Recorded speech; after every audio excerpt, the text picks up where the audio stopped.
Já que a gente está no comando, e quando a gente entende isso, a gente realmente consegue projetar a nossa realidade? Veja, uma das coisas que eu vou começar pela dificuldade Uhum. para facilitar a compreensão, tá? Que é uma das coisas que não se costuma falar, né, e que o Tom fala e que eu falo também, Tá. porque assim, eu não estou aqui para enganar ninguém. Então a gente tem uma influência forte na realidade, a gente pode explicar qual é e por quê. Tá. Agora, eu vou começar pelo fato do seguinte: esta é uma realidade interativa. Você interage com o quê? É claro que interage com o ambiente, mas o principal de estar aqui é interagir com o outro. Você não está preocupado se uma pedra você precisa amá-la ou não. Sim. Né? Mas assim, o tema, se você precisa ser carinhoso com a pedra ou não precisa se preocupar com isso. É óbvio que não precisa. Agora, com o outro, né, e você tem outros que são mais próximos, outros que são mais distantes, outros que estão médios, né, nessa interação é uma realidade social. É por isso que ela é social. É por isso que nós não nascemos para viver em uma caverna sozinhos. Podiam ter infinitas realidades de uma caverna onde você vivesse sozinho. Só que essa aí, talvez, veja, por tentativa e erro, pode ter sido experimentada. Né? A caverna é boa para você, temporariamente aqui, para você, às vezes, fazer uma fuga, uma reflexão, um aprofundamento, e aí você volta. O lugar de teste, de fogo, e onde o aprendizado ocorre, é na relação. É que nem nós estamos aqui conversando. Se eu ficar em casa quieto, lendo livro, eu não vou evoluir. Né? Eu vou evoluir, por exemplo, com questões difíceis que vocês me façam e que me obriguem a raciocinar e que eu pôr as minhas ideias em ordem, né? No mínimo. Né? Mas assim, é claro que a interação com o marido, com a esposa, com filhos, com pais, né? Que são, vamos dizer, avatares marcantes para você, eles, né? Você cria traumas e tudo mais na convivência com isso. E aí você vai buscá-la, compreender, resolver, superar e crescer. Né? Então, assim, é na interação.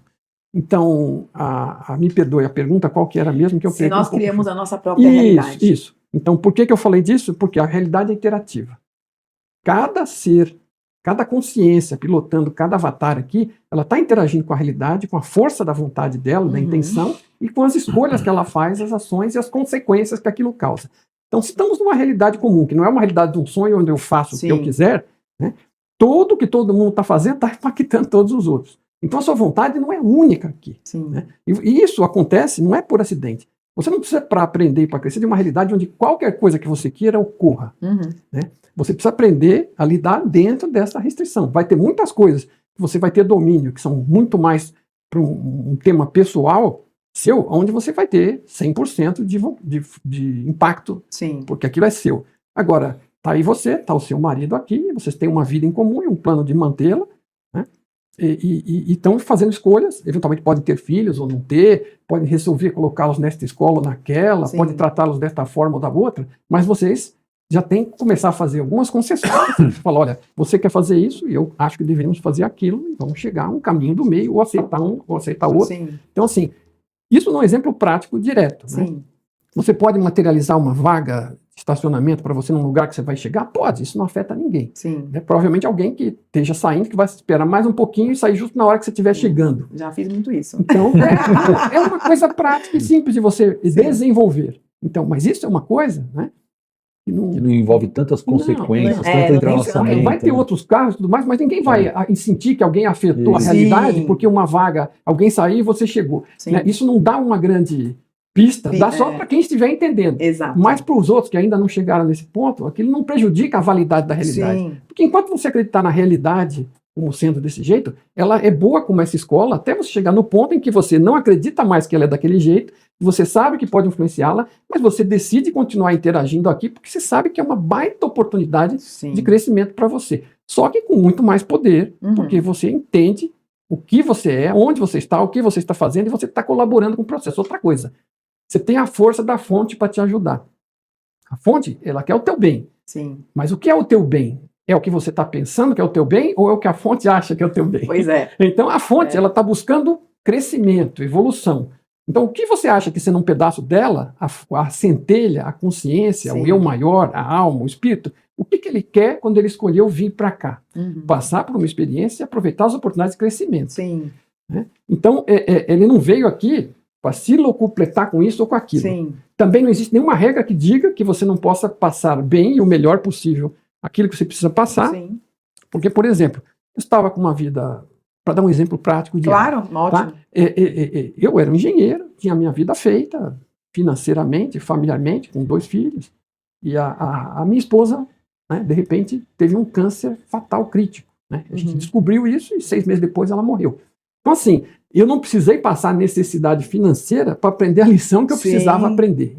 Então, assim, eu quero deixar distintas duas coisas. Então, a pessoa pode buscar a prosperidade que ela acredite que necessita para fazer a sua missão aqui, mas ela não pode, ou não deveria, pode e esquece, mas não deveria esquecer que ela não está buscando isso aqui. Isso é o meio para ela fazer o que ela precisa fazer. E o que ela precisa fazer é colaborar com o processo, porque ela vai ser mais feliz se ela estiver colaborando com o processo de evolução. Ou seja, tudo que acontece aqui é oportunidade de aprendizado e você tem que estar atento, extraindo o suco de cada situação e vendo o que eu posso crescer, o que eu posso aprender nisso. E é essa atitude que vai tornar a sua vida melhor no geral. Né? E assim, quanto mais você evolui, né, você pode fazer coisas ainda na face, vamos dizer, mais ignorante da situação. Né? Você pode ter impactos. Um impacto desse foi quando eu acabei me envolvendo e conseguindo fazer os livros do Tom, que é um exemplo que eu sempre dou. É maravilhoso. Agora, eu estava no processo de estudar, mas não entendia tudo isso completamente. Eu estava traduzindo a obra dele. Muito bom. E eu estava começando a entender as coisas, e assim, quando eu comecei a conhecer, eu tive para exemplificar, eu tive aquela... Eu vi que o negócio era maravilhoso. Eu tentava conversar e ninguém sabia, ninguém conhecia. É difícil, né? E aí você fala com pessoas do ramo que envolvem com isso. Eu falei, meu Deus do céu, né? Isso é bom demais para não chegar ao público brasileiro, às pessoas. Sim. Então tem que, assim, vou fazer isso, ponto. Resolvi ir lá dentro. Né? E eu não sabia o que eu estava fazendo. Mas naquele momento já estava tudo garantido. Sim, é isso, é importante falar isso. Eu fui descobrindo quando eu falei, eu vou fazer isso. Aí eu fui, como eu vejo depois. Então vamos sair atrás. Aí a primeira coisa que eu fiz foi o seguinte, eu ia fazer de um jeito ou de outro. Aí eu falei, bom, a primeira coisa é tentar encontrar o autor e ver se ele me autoriza. Vai que ele me autoriza, eu faço isso legalmente. Com certeza. Porque eu queria fazer chegar, entendeu? Eu não precisava, eu podia ler inglês, eu não precisava. Eu podia ver os vídeos todos dele. E aí eu fui atrás e consegui o contato. Ele, assim, ninguém tinha chegado antes de mim. Tinha tradução andando em espanhol, em russo, em francês, em alemão. Em português ninguém estava fazendo. Aí eu expliquei para ele a situação, expliquei quem eu era, o que eu fazia, eu estava envolvido na área de busca e que eu tinha o inglês, trabalhava em muitas indústrias ao longo da vida, tive que desenvolver o inglês. E então que eu era engenheiro, blá. Bom, o Tom é muito simples. Ele olhou e falou, sei lá o que ele consultou, mas ele falou, não, manda ver.